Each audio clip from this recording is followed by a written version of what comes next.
South America, 15 million years ago. A monster creature called the terror bird is the king of beasts in this terrain. You look at them, they have this absolutely huge head. This would have been a very powerful weapon. For the only time in history, a bird is top predator on an entire continent. Then, the terror bird treks 7,000 miles to North America. Here, fierce wolves and saber-toothed cats rule the land. And the giant bird has a fight on its hands. In this epic conflict, who would prevail? The birds from the south or the beasts of the north?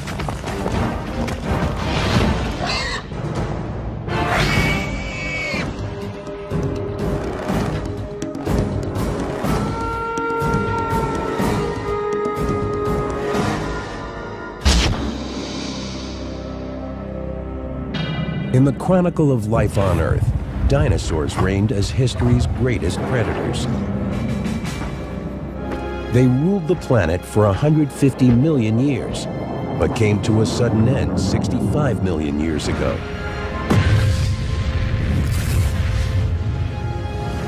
Many believe an asteroid or comet killed off the dinosaurs. Once they were gone, the job of top predator was open. Mammals would become great predators on the rest of the planet. But in South America, things were different. The Isthmus of Panama had not yet appeared, and water surrounded the continent. In this isolation, evolution took a strangely different turn. The continent was a giant island, laced with open savannas bordered by forests. Here, the mammals were docile plant eaters, ranging from large sloths to bizarre armored creatures such as the glyptodont.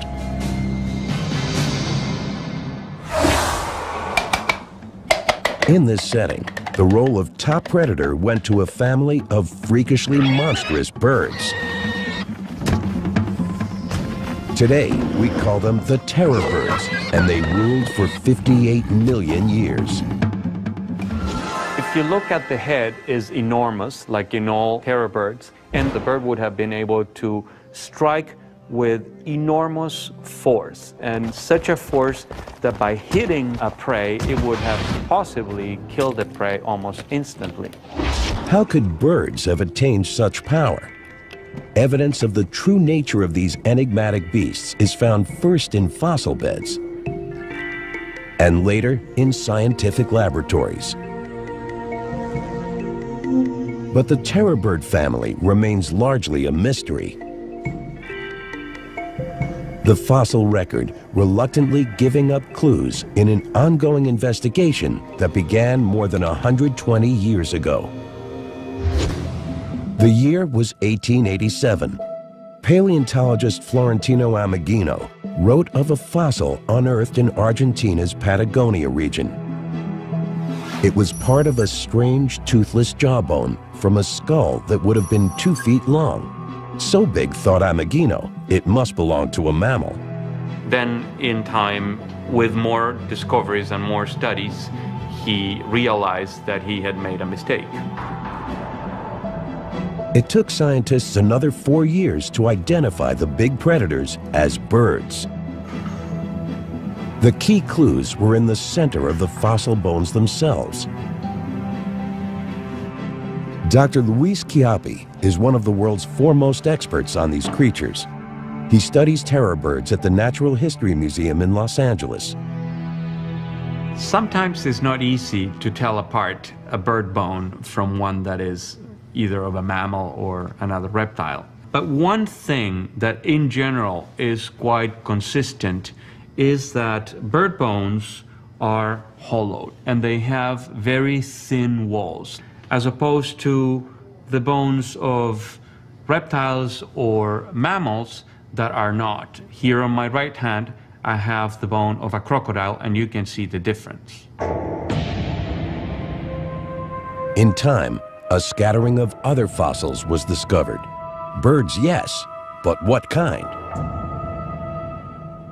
They were undoubtedly big and certainly flightless. And then, skulls with sharp hooked beaks turned up, meaning these were monster carnivores. When they finally found a complete skull of a terror bird, they knew then that it was not a toothless mammal, but that in fact it was a predatory bird, and a gigantic predatory bird. Hooked beaks and sharp talons are two characteristics terror birds share with all modern raptors. But scale it up to the size of a 6-foot, 400-pound bird, and the result is frightening. In the 100 years after the first discovery, scientists collected enough fossils to identify 17 different species of terror birds. They varied widely in size and lived at different times during a period nearly 60 million years long. But in 2005, the unexpected happened. What appeared to be a totally new terror bird came to light in Argentina. High school student Guillermo Aguirre-Zabala was fossil hunting with a friend when they stumbled onto an historic discovery. Guillermo, now a paleontology student in Buenos Aires, had been interested in fossils ever since he was a young boy. El hallazgo fue The find was in the summer of 1999. I don't remember the exact date, but it had to be March. tiene que ser marzo. It all happened outside the village of Camacho, near the western edge of Argentina's vast region of Patagonia. Terror birds are known to have ranged from here through Uruguay and Brazil. Nosotros ya habíamos encontrado algún que otro fósil, unas mandíbulas. We had already found some other fossils, so we knew where to look and how to recognize fossils. De conocer los fósiles. Este particularmente estaba. This one in particular was almost completely covered. When we found the first pieces, we made contact with the Paleontology Museum in Bariloche. That's where we learned how to dig around the fossil and extract it. Y bueno, ahí es donde aprendimos a extraer fósiles. Guillermo and his friend carefully covered their find and took it 40 miles away to the town of Bariloche. They gave it to the town's tiny paleontology museum, where it remained nearly unnoticed for 5 years. When Luis Chiappe learned of the find, he led an international team to determine the new specimen's place in the family of terror birds. He discovered it was a totally new species. Seeing this enormous skull that's about 20, almost 30 inches in length is just like, psh. I mean, it's a wow moment, no question about that. Chiappe's team dated the skull at 15 million years old and named it Kelenken Guillermoy. Kelenken for a native Patagonian spirit, Guillermoy for Guillermo. Kelenken was a spectacular find. It was a new species with a head unlike any other bird in history. At 28 inches long and with a skull essentially bigger than that of a horse, the skull of Kelenken is the largest bird skull ever. Chiappe compared other terror bird fossils to Kelenken's skull, plus a leg and toe bone found with it. He hoped to learn how big Kelenken was, how strong, how fast.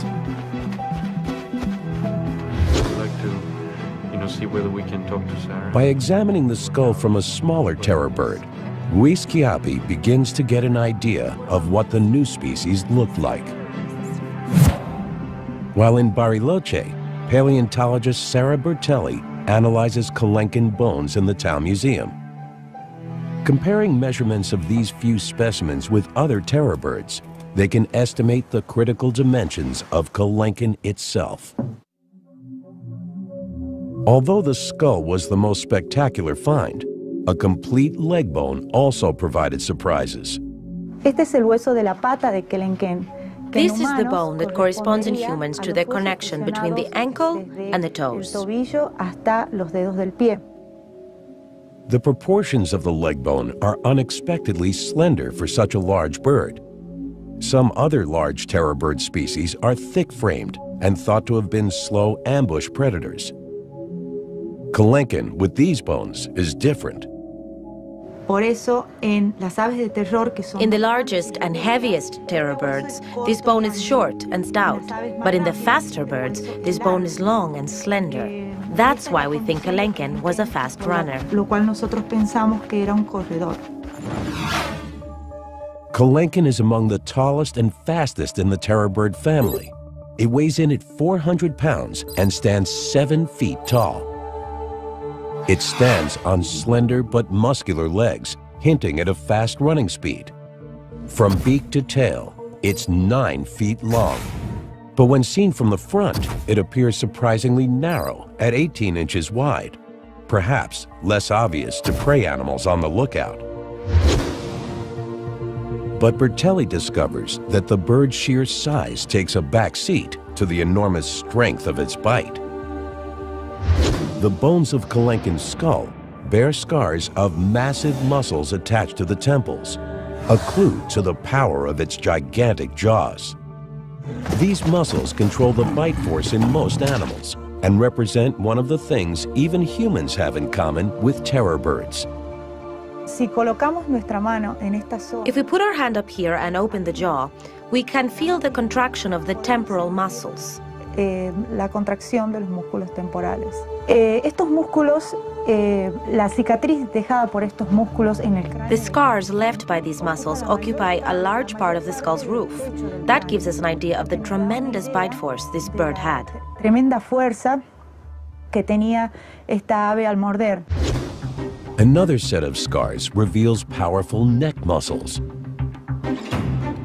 With such strength, the terror bird was fearsome in lashing out viciously with its frightening beak and its nail-like hook. The terror bird, using its head as a pickaxe, would plunge the nail of the beak into the prey animal, and it would slice through meat, but also through certain bones. A terror bird's head was a killing machine, a weapon propelling it to the height of power, becoming South America's unchallenged apex predator.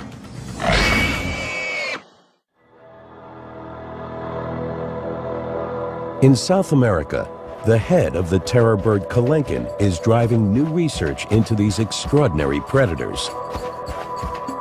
The fossil skulls of the terror bird family are evidence of their use as weapons for swift, efficient attacks.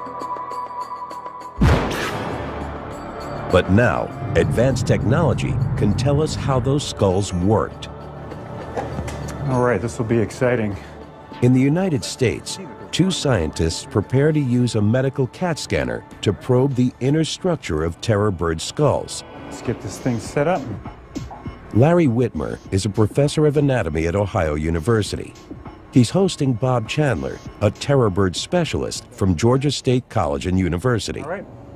What are you doing now? We're going to get it lined up here so that we can get it sort of centered and square within the X-ray beam. So we'll run the laser right down the top there. We're good. The process takes the skull of a terror bird and turns it inside out. The entire scan lasts less than a minute, but the pictures it produces will provide clues to the nature and behavior of terror birds as they lived and hunted. One thing we can tell by looking at the skull is that this is a relatively very strong skull. We can see that this pillar in front of the eye socket is really tall and strong. We see this bar along the cheek line right in this area is also tall and relatively thick, suggesting that the skull was built for both delivering and withstanding relatively large stresses.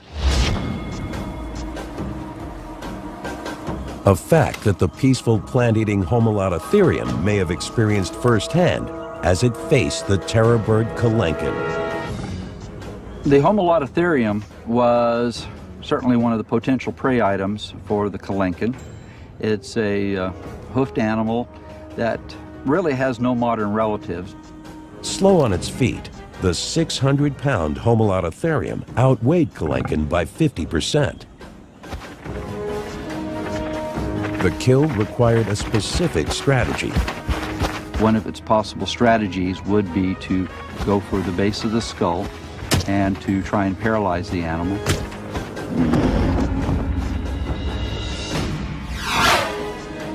Once the prey was down, a terror bird's beak was all about shredding flesh, a familiar behavior in birds of prey even today. I know. Joe Camp is a Southern California animal trainer. Using a modern-day hawk, he demonstrates how the sharp hook is a primary tool for any bird of prey, living or extinct. It gives you a really good idea of how the beak works. Basically, you can see the hook tears into the meat.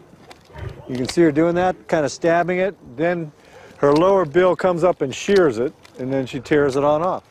The bill itself is almost like your incisors, with the hook of itself being what would be like our fangs or an animal's fangs.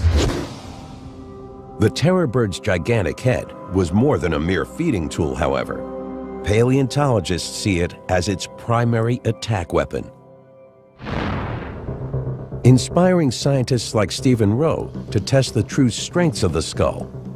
We're looking at a potentially horrendous predator here. This would have been a very scary bird. How scary?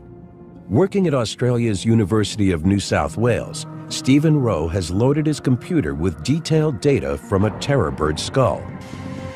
What I've done here is build a very detailed computer model of the skull of a terror bird. Rowe has put his model through simulated movements to measure the stresses on the terror bird's skull in the attack mode during the violent mechanics of a kill. What this allows us then to do is to digitally crash test the animal, or digitally crash test the skull. So we can run it through different hypothetical behaviors to assess just how well the skull performs. Rowe's crash tests measure what kind of stresses are on the skull when the terror bird swings its head down, when it pulls its head back, and when it shakes its head from side to side. Stresses in the simulation are color-coded. Blue means very little or no stress. Green, a lighter blue through greens is medium stress, and then up into red, pink and white, high stress regions. The digital simulations offer insights into the bird's attack capabilities, as well as what might give them trouble. The analysis supports the belief that terror birds use their heads to swing down, striking pickaxe style into prey. The animal has a prey item at the tip of its beak here, and it's moving its head down. Its neck muscles are pushing the head down into the prey. Under these conditions, the beak itself is not under a great deal of stress. When the terror bird bites and pulls, the skull also shows a lot of blue, meaning very little stress. Pulling with the beak is classic behavior for a bird of prey. The terror bird is well adapted to tear that prey apart with its beak by driving the beak in and pulling with that wickedly recurved tip of the beak there. But Rowe's electronic assessment also revealed a weakness in the mighty terror bird. In attacking and feeding on prey, it would never shake its head from side to side. Here in this third simulation, the bird is biting down into a prey animal and shaking its head from side to side. And under these conditions, the terror bird's skull lights up like a Christmas tree. It really does not handle that kind of stress well at all. While Rowe's simulations show how the hardware of the terror bird's head was used, Whitmer and Chandler are reaching beneath the skull's surface to uncover clues to the creature's behavior. But here, I mean, it makes this complete shield across the top. The CAT scan goes beyond the beak, delving deeply into the terror bird's head with unexpected results. Well, one thing that the CT scan showed was really quite a surprise, and that is, if we look on the inside here, is that within the beak was a large hollow cavity. This was completely unexpected. It was completely hollow, which raised the question, why would they have this completely hollow structure? One thing I think could be going on here is that this bill, this hollow bill, was a resonating structure. They may have actually used, like some birds do today, sort of clacking movements of their jaws that would have resonated within this large hollow space. The clack of the terror bird may have been a familiar sound on the prehistoric savannas, but what was its purpose? A mating call? An alarm signal? The CAT scan can't answer those questions, but it can show us how well terror birds could hear such sounds.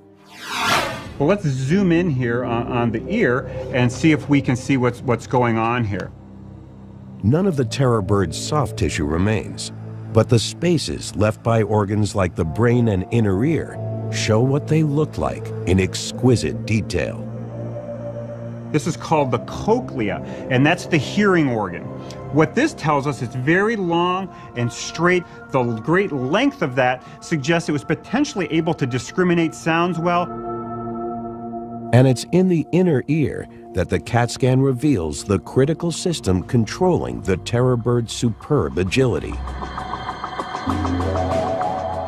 What we can see in terror birds are a series of long, delicate, thin canals. What this suggests to us, it had very sophisticated sense of balance and making the quick turning movements that a pursuit predator has to make. What we see here is the neural equipment that allowed that to take place. A small animal scrambling to hide may have had little luck, as the terror bird would easily scoop it up and swallow it whole. A shocking example of instant gratification. If this was part of terror bird behavior, they may also have coughed up pellets of undigested fur and bone, as predator birds do today. If computer-generated images of its ear canals can tell us the terror bird was such an adept hunter, what can we learn from the same kind of pictures of its brain? Besides being larger than other animals, the terror bird brain was hardwired for eyesight. Large optic lobes, as well as expanded higher brain centers, work together to receive and process what the terror bird sees, all critical for targeting and attacking prey. There is also the surprising lack of any sizable olfactory bulb, meaning it did not make much use of smell, which strongly suggests it was a highly active predator rather than a scavenger. Some large carnivores, bears for instance, are also scavengers, relying on their sense of smell for finding dead meat. The CAT scan tells us terror birds were not members of this club. This animal clearly was not emphasizing the sense of smell. What we see here is the brain of a predator. What might have been going on inside its brain when the terror bird came across prey such as the glyptodont? The glyptodont is certainly one of the most distinctive South American mammals with this solid bony armor. The glyptodont that lived at the time of the Kalenkin was about a 200-pound animal. It's completely covered with armor over its back, surrounding its tail, and on the top of its head. So you're talking about an animal that would be very, very difficult to kill simply because often this bony armor might be an inch thick. Here is where terror bird brain power comes into play. Now, although we sort of have this joke about bird brains being small, this is actually a relatively large brain, and these higher centers here are the cerebral cortex. And what we can see in this terror bird is that these are expanded. And what that tells us is that this animal, in fact, did have some capacity to deal with unique things and little wrinkles in its environment. This is an animal that could potentially do some problem solving. And the thick-shelled glyptodont was definitely a problem. I visualize the Kalenkin sort of walking around this glyptodont, trying to figure out how it's going to get to it, and basically sort of cocking one eye, checking it out. Finally, after studying the glyptodont long enough, I think the terror bird could have figured out that if it got its foot underneath the edge of the animal's shell, it could flip it over on its back and expose its soft underbelly.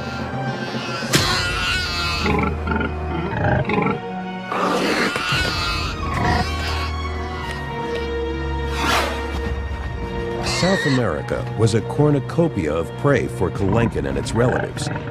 As an active predator, a 300 to 400 pound terror bird had to eat 20 to 30 pounds of food a day, and the isolated continent provided it, remaining for the terror birds a virtual Garden of Eden. You really are talking about a smorgasbord of potential prey with very little competition that the terror birds could feed upon, some of them reaching quite large size. But nothing is forever. Our planet is an ever-changing one, and for the terror birds, the paradise of isolation would begin to crack with the rumblings of a volcano.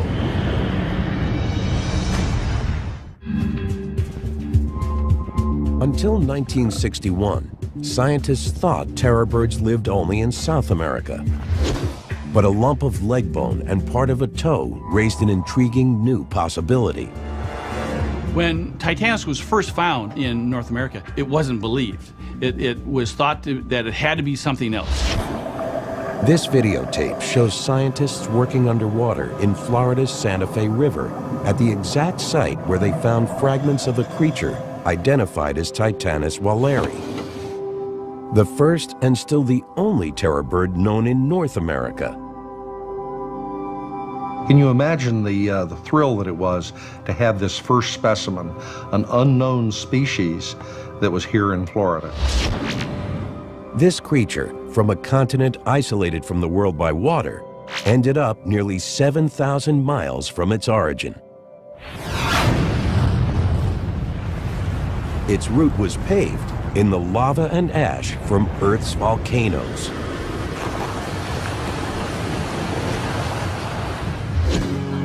Oh, this is a big volcanic ash, a lovely piece of ash. Really very In Central Oregon, geologist Greg Ritalik shows paleontologist Jordy Duckler how volcanoes can quickly change a landscape. Part of a big eruption. It's a rather unusual kind of volcanic eruption.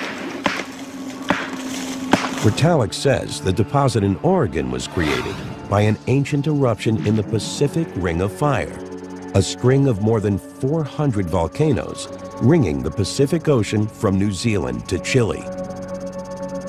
Part of that ring is in Panama, where North and South America were once separated by a water gap.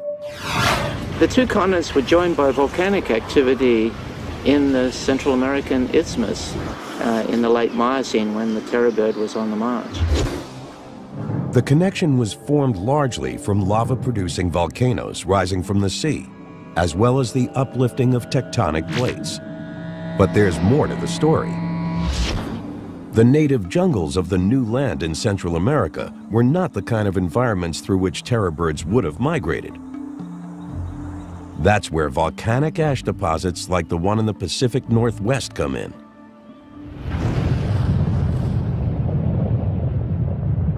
Mount St. Helens was an eruption of this sort, but it just created about 1 meter of ash. This one created 110 feet of ash, and at 600 degrees centigrade, it was a much bigger eruption than Mount St. Helens, and it would have created enormous stretches of open country. The volcano that created this deposit exploded 200 miles away. The thick layer of rock it left behind can be seen in places over an area of more than 120,000 square miles.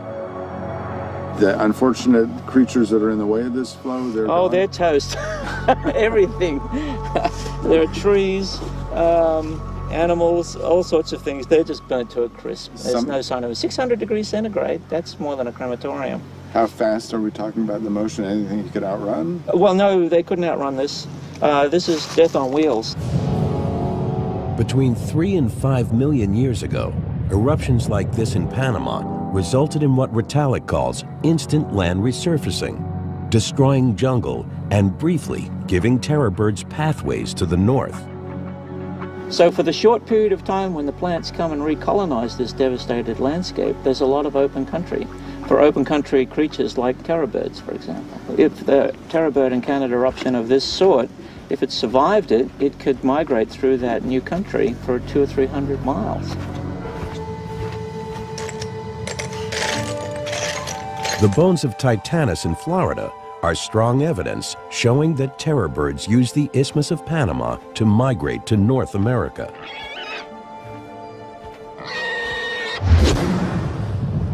When volcanoes filled the gap between the two continents, the resulting land bridge made migration possible. The birds expanded into familiar savannas, now accessible by the new route.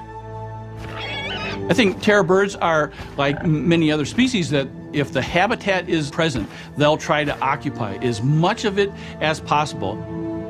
Since the original discovery in 1961, only a handful of North American terror bird fossils have been found. Presently, in North America, there are 42 specimens of Titanus. 41 of those specimens reside here at the Florida Museum of Natural History. Without a skull or any other large fossils, it's almost impossible for experts to piece together a complete picture of the North American terror bird. All they have to work with are scant bone fragments. Irv Quitmeyer calculated the key dimensions for Titanus by comparing the proportions of its bones to other terror bird species. For instance, he used the base of the Titanus leg fragment to figure out the whole bone's length. When we examine this bone, we see that it's quite broad, and such a base must have supported a long shaft of bone and a tall bird. The way that this would work can be illustrated by using these lumps of clay and ruler. In a small base, this would just fall over. So it needs a large base in order to hold it in place, and with a smaller one here. So, a large base, long shaft of bone, tall bird. Smaller one with a smaller shaft, smaller bird. Quitmeyer's numbers game involved comparing measurements from 16 different terror bird species. He even investigated the South American Seriema, the terror bird's closest living relative. The calculations provided the critical dimensions needed to build the Florida Museum's spectacular metal skeleton of Titanus. A complete view of the terror bird as a whole. Scientists concluded that Titanus was strikingly similar in form to Kelenken, the tallest of the terror bird species. But Titanus is about 20% shorter. The smaller size may have made it faster and more agile. The terror birds that came north were part of the Great American Interchange, a broad exchange of species between North and South America by way of Panama. The terror bird needed its speed for the new prey it encountered. Chasing a swift horse would have been a challenge for Titanus. The fastest running birds in today's world are ostriches. Similar in shape and size, they offer us a way to figure out how terror birds ran. Some terror birds compare very well in terms of their limb proportions to an ostrich. And so you would be fairly confident in reconstructing terror bird locomotion as something like that of an ostrich. Since ostriches can easily run 30 to 40 miles per hour, they're not easy to pin down for a demonstration of their technique. So, biologist Kevin Middleton has invited gymnast Henry Holloway to the University of California campus in San Bernardino to explain how creatures like ostriches or terror birds can run so fast. Holloway will show how his human legs can work just like ostrich legs with the help of some special equipment. It's a jumping stilt. This is an aluminum frame with a carbon fiber leaf spring that's gonna give you back what you put into it. The jumping stilts will allow Henry to run like an ostrich by mimicking the long, springy tendons in the bird's legs. But the anatomy of the bones is part of the equation as well.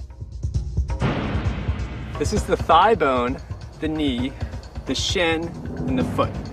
In a bird, the foot would be much, much longer. And then when Henry stands on his toes, this is how a bird runs, on its toes.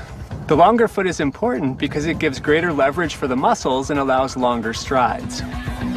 The apparent backward knees in a fast-running bird are really the animal's ankles.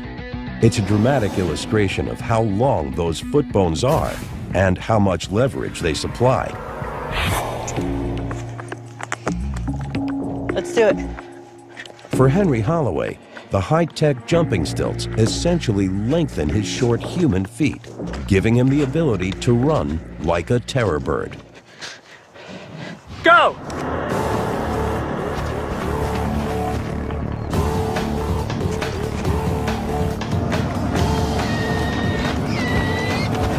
As he goes, each stride is 7 feet long, and he can do 23 miles per hour.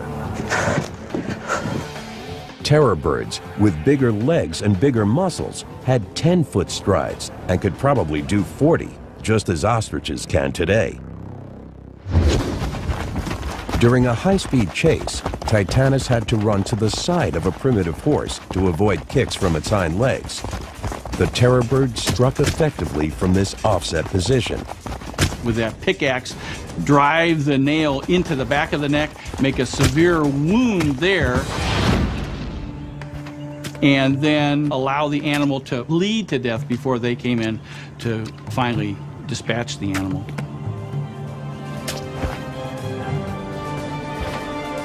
But life would not be easy in the new continent for Titanus.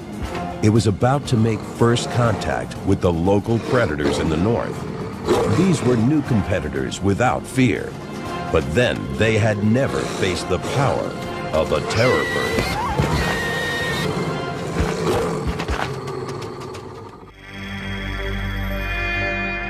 Around 5 million years ago, in what is now the southeastern United States, a mysterious newcomer from South America feeds on a primitive horse. The terror bird was the top predator in its ancestral home. But here in North America, it has competition from creatures it never encountered before. At the same time that Titanus was here in North America, there was a small wolf-like animal called the Edwards wolf. Not as large as gray wolves today, but larger than a coyote. Hunting in a pack, the wolves are there to steal the terror bird's prey. But this is a challenger they've never seen. They depend on instinct and spread out. This is a battle for attention. Who can divert the attention of the other combatant and in which direction and for how long? If you're distracted long enough to have to fight one wolf, there's not really a chance that you can expend your energy keeping the other wolves at bay. Modern wolves are known for wearing down their targets, and their prehistoric cousins were likely the same. I think probably the defining moment is when the Titanus feels like its life is endangered. Once the terror bird gets the idea that it's, in a sense, outnumbered at a strategic level, it's probably not going to expend its energy over that carcass. It's probably going to divert its energy somewhere else. The crisis is critical for Titanus. As the wolves close in, its attention turns to escape. Neither side can sustain the tense standoff, and one swift exchange will prove decisive. Making a willing sacrifice, the wolves prevail. Lesson learned, the terror bird withdraws. Its native intelligence driving it to change its hunting strategy. So I could certainly see a terror bird after its first encounter with a pack of wolves possibly realizing that it's not worth the fight, it's going to lose in the long run, and eventually start developing avoidance behavior that if it kills something, the wolves come along, it's probably going to give it up rather than risking itself becoming a meal as well.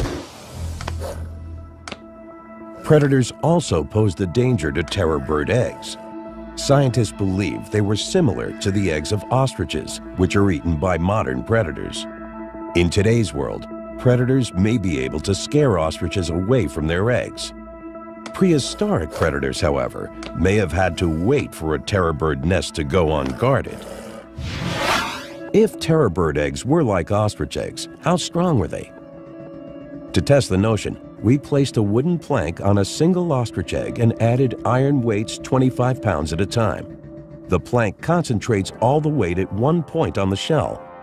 But even with this stress, the egg supported 175 pounds before finally breaking under the load. But the strength is illusory. An egg dropped from 2 feet cracks easily. One egg rolled against the other does the same. An Edwards wolf may have needed no more than a little persistence to crack a terror bird egg to get to the tasty meal inside. But Titanus also faced other predators in North America. Among the most dangerous was Smilodon gracilis, a smaller ancestor to the giant saber-toothed cats that would arise within the next epoch.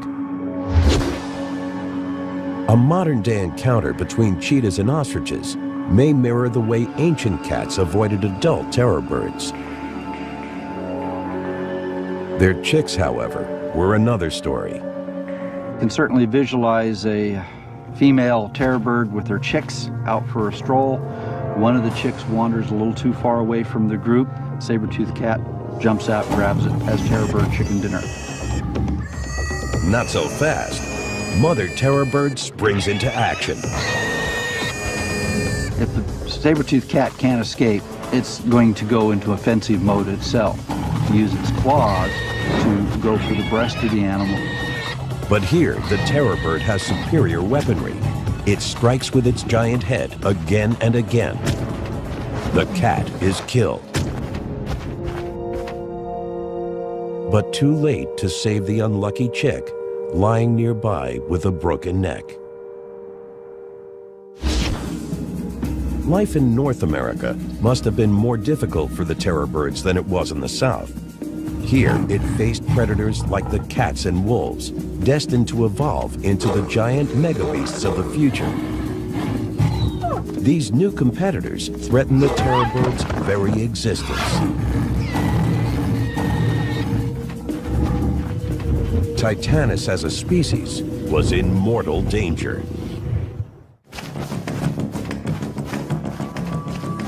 The reign of the terror birds lasted nearly 60 million years.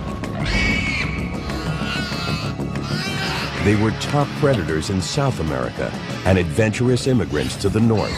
But their extinction is a complex puzzle that scientists are still trying to unravel. Trying to come up with a good, simple explanation for the extinction of any group of animals is very difficult. One factor may be the Great American Interchange, the mixing of species migrating between North and South America, making life for terror birds more difficult. One of the things we can look at is lack of competition with other predators, and the fact that once you start getting North American predators, dogs, cats, things like that, there's increased competition for food supply. 2 million years ago, terror birds in North and South America may have been hard-pressed to find a meal when saber-toothed cats shared their territory. The pressure from predators and competitors may be two factors in the terror bird's extinction, but there's also a larger picture. It's my opinion that the terror birds were not outcompeted by mammalian predators, but in fact it was a global change in climate. 2 million years ago, the Earth entered its series of ice ages. The glaciers in the north tied up ocean water as ice. The sea levels dropped, which lowered the groundwater table in places like Florida, where Titanus lived. The landscape dried out. It's going to have a lot drier vegetation. This affects what's available for its prey to eat. So you're going to have a change in the numbers and the variety of animals that Titanus might have been feeding upon. So it's sort of a domino effect with the climatic change leading up to eventually the demise of Titanus. In South America, the Andes continued the upward push they have been making for millions of years. Blocking more and more rainfall as time passed, the savannas to their east changed into drier steppes, further robbing terror birds of habitat. Environment, predation, competition. Each is a suspect in the mystery of the terror birds and why their long success finally came to an end. Is it one? Is it a combination of all three? It's too early to tell at this time, but that's part of the challenge of what we're doing in this science, is as we build upon our knowledge of these animals and understand them a little bit better, we can eventually get to that ultimate question of why aren't they around today? The epilogue of the terror bird story is still unfolding in the fossil digs of Florida. While the big birds were known to have roamed the earth millions of years ago, it was once considered possible that Titanus, the last of the terror birds, may have lived as recently as 10,000 years ago. This means they might have had contact with humans. Titanus, we have not seen a single fragment. It's probably just not the right environment for Titanus. It's the right time, the right age, but it's not it may not be the right environment. Scientists Richard Halbert and Bruce McFadden direct a dig in a limestone sinkhole where sediments hold fossils of the Great American Interchange. The timeline riddle for Titanus was important to solve. Humans on the same turf as terror birds could have hunted them out of existence. If Titanus lived until about 10,000 years ago, one possible explanation for why Titanus, the terror bird, might have become extinct was human influences, because it's pretty clear that by that time, humans were spreading through North America. The problem was this. On dry land, fossils are found in sedimentary layers. The position of the layer usually corresponds to the date of the fossil. But the Titanus fossils were found underwater, where the Santa Fe River had moved them around. Where are these fossils from? Because then they're found as single individual fossils out in the middle of the stream rather than in-place sediments in the sinkhole. Divers found the Titanus fragments mixed up with bones from animals known to have lived 10,000 years ago. So how old could they really be?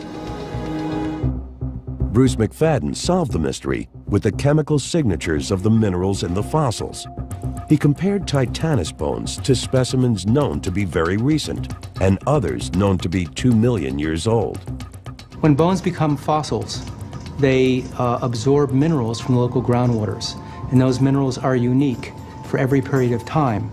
So fossils that are formed at different times have different chemical signals. McFadden ground tiny amounts of fossilized bone from the Titanus pieces and prepared them for analysis by a mass spectrometer. The result gave him a clear profile of the chemical elements in the terror bird bones. Conclusive proof that it lived long before ancient man reached North America. And we have two basic patterns. We have a pattern for the very young bones that are about 15,000 years old.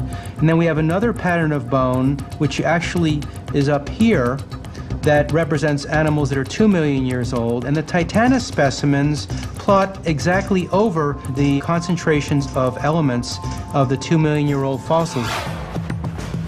But amazingly, the story didn't end there.